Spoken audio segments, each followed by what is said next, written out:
On my news feed, I received an article about the idea of Jennifer Aniston having trouble with her fertility and wanting to have a baby.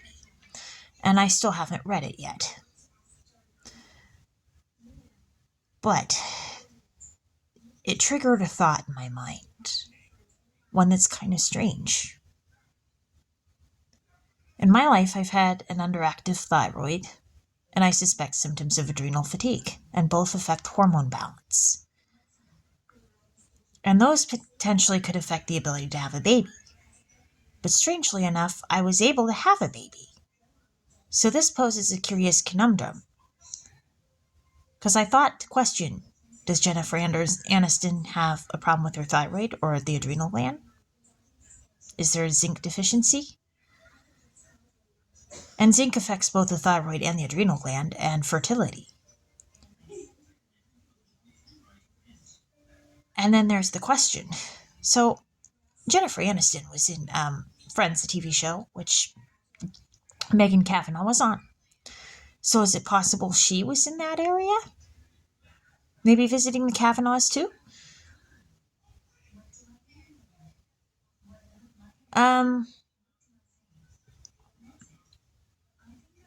But I found that stuff interesting about their fertility. And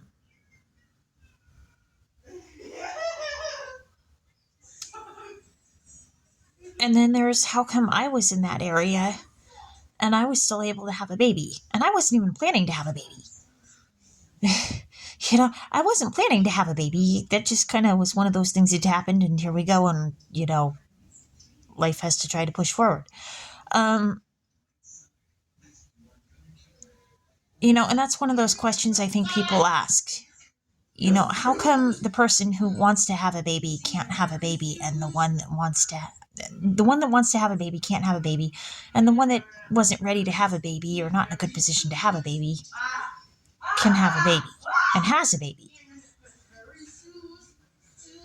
And so I think that this is some of the stuff that maybe my having to look into this might be looking at.